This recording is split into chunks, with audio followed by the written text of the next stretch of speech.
사랑하는 하여묵 가족 여러분, 안녕하세요. 김소명 목사입니다. 제가 지금 몸살이 나서 컨디션이 말이 아닙니다. 항상 좋은 모습으로 모든 분들 앞에 서야 하는데 송구한 마음이 큽니다. 그럼에도 이렇게 말씀을 나눌 수 있는 것이 얼마나 감사한 일인지요. 하루빨리 제 컨디션을 찾아서 더 좋은 모습으로 함께 하겠습니다. 우리 하영 모든 지체분들도 주 안에서 늘 강건하시기를 축복합니다. 이 시간 본문은 열왕기상 2장 22절에서 25절입니다. 솔로몬 왕이 그의 어머니에게 대답하여 이르되 어찌하여 아도니아를 위하여 수넴 여자 아비삭을 구하시나이까? 그는 나의 형이오니 그를 위하여 왕권도 구하옵소서. 그뿐 아니라 제사장 아비아달과 수리아의 아들 요압을 위해서도 구하옵소서 하고 여호와를 두고 맹세하여 이르되 아도니아가 이런 말을 하였은즉 그의 생명을 잃지 아니하면 하나님은 내게 벌 위에 벌을 내리심이 마땅하니이다. 그러므로 이제 나를 세워 내 아버지 다윗의 왕위에 오르게 하시고 허락하신 말씀대로 나를 위하여 집을 세우신 여호와께서 살아계심을 두고 맹세하노니 아도니아는 오늘 죽임을 당하리라 하고 여호야다의 아들 분하야를 보내매 아도니아를 쳐서 죽였더라. 아멘. 참으로 인간의 욕심은 끝이 없습니다. 하나님께서 기회를 주실 때 회개하고 뉘우쳐 다시금 주의 뜻을 따르는 것이 참으로 지혜 있는 삶의 모습일진데 어떻게든 틈만 보이면 욕망과 욕심을 채우려 하는 것이 죄악에 사로잡힌 어리석은 인간의 모습이지요. 오늘 말씀에 등장하는 아도니아가 바로 그런 인물이 아닐까 합니다. 이전에 살펴보았듯이 그는 다윗이 아직 생존해 있을 때 쿠데타를 일으켜 왕권을 찬탈하려 하였습니다. 그러나 우리 하나님께서는 나단 선지자의 지략과 다윗의 결단을 통해 그의 간악한 계략을 봉쇄하시고 솔로몬을 왕으로 세우셨지요. 그때 솔로몬이 아도니아를 어떻게 하였습니까?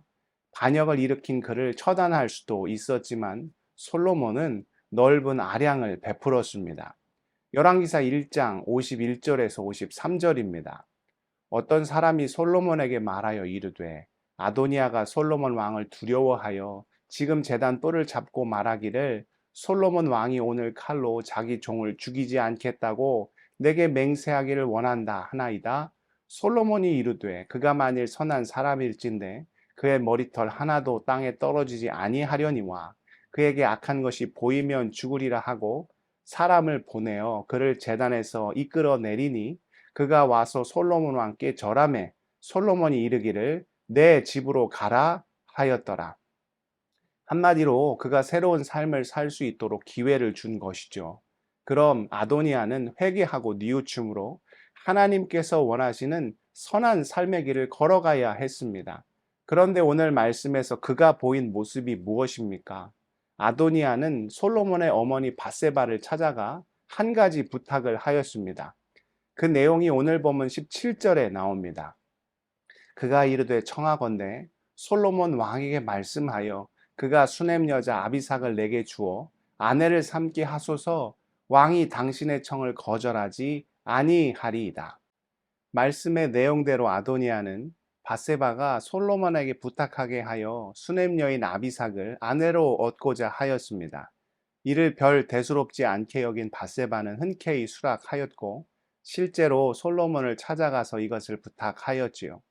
그러나 솔로몬은 밧세바와는 다르게 아도니아의 간악한 계략을 정확히 간파하였습니다. 수넴 여인 아비삭은 어떤 사람입니까? 다윗이 하나님의 곁으로 가기 전 그와 함께한 여인입니다. 왕실 법도로 말하면 왕의 후궁이었던 여인이죠. 그 후궁을 취한다는 것은 왕의 권위를 찬탈하겠다는 의미가 되기도 합니다. 그러니까 아도니아는 단순히 아비삭을 원했던 것이 아니라 다시 한번 세력을 규합하여 반역을 도모하려 하였던 것이죠. 이를 정확히 간파한 솔로몬이 어떻게 이야기합니까? 오늘 본문 22절을 다시 한번 볼까요?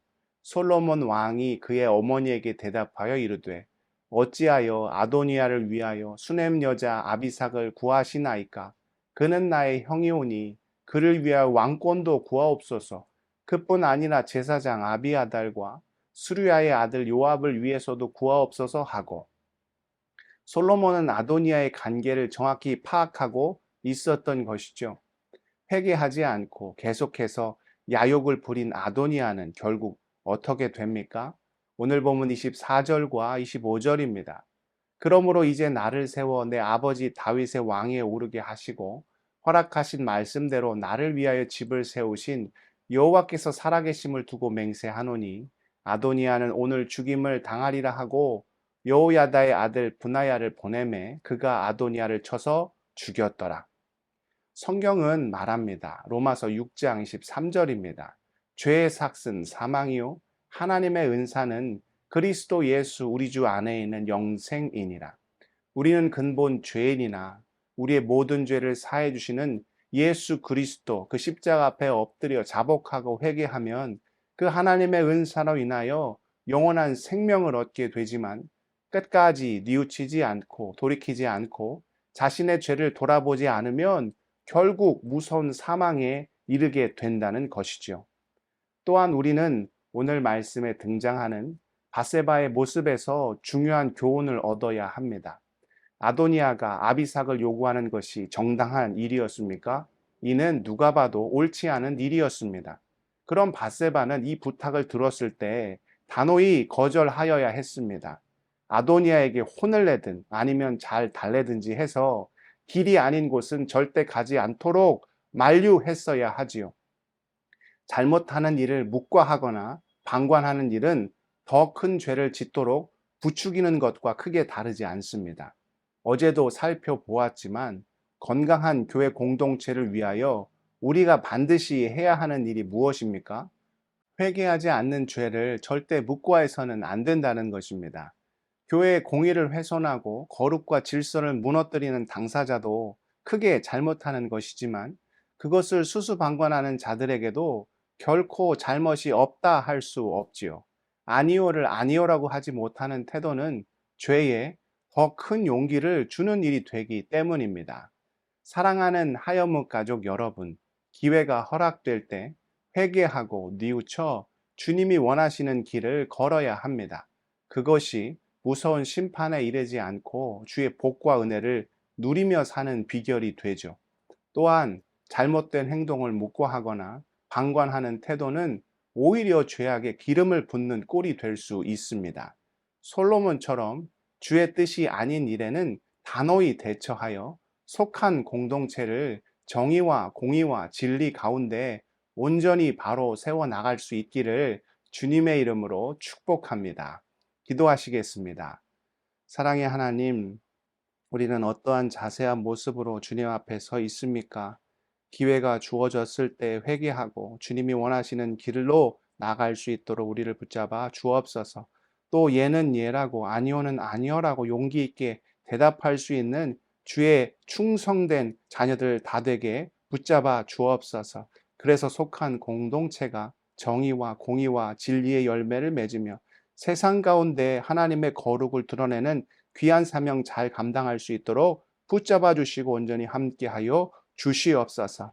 하여묵지체들의 모든 삶의 어려움을 주님 다 아실 줄 믿습니다. 눈물을 닦아주시고 상한 마음 찢겨진 심령 어루만져 주실 때 질병의 문제로 자녀의 문제로 신분의 문제로 일터의 문제로 가정의 문제로 모든 삶의 문제로 기도하며 나가는 모든 자녀들 불쌍히 여겨주시고 붙잡아 주셔서 늘 승리하며 기쁨과 감사와 영광 가운데 거할 수 있도록 우리 인생을 온전히 주장하여 주시옵소서. 모든 말씀 존귀하신 우리 구주 예수 그리스도의 이름으로 간절히 기도드리옵나이다.